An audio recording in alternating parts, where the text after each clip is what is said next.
ఇక్కడ సేవకుడు చెప్పడం కాదు, నువ్వు చేస్తున్న పరిచర్య, నువ్వు చేస్తున్న పని, నువ్వు చేస్తున్న ఆరాధన దేవుడు చూస్తాడు. నువ్వు ఎప్పుడు దేవాలయానికి వస్తున్నావు, ఎప్పుడు ఆరాధన చేస్తున్నావో, ఎప్పుడు మందిరంలో ఉన్నావో. చాలామంది ఇంటి పక్క నుండి కూడా సోమరితనమే. రాత్రి నిద్ర పట్టలేదండి, నిద్ర పట్టబో తెల్లారు కూడా మానేయ్. నేను ఎవడు పడుకోమన్నాడు?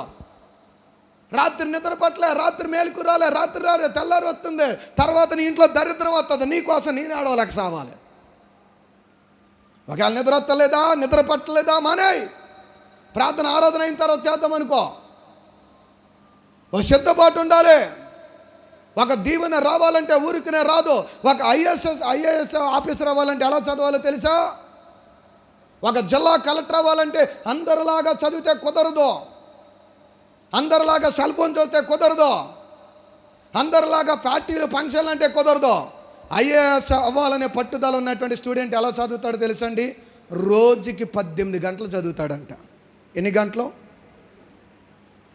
వాడి జీవితంలో ఒక గోలు పెట్టుకుని ఆ గోలు గెలవటం కోసం సినిమాలు వదిలేస్తాడు, షికార్లు వదిలేస్తాడు, ఫోన్ వదిలేస్తాడు, చుట్టారకాలు వదిలేస్తాడు, ప్రియులారా తిండి మానేస్తాడు, నిద్ర మానేస్తాడు.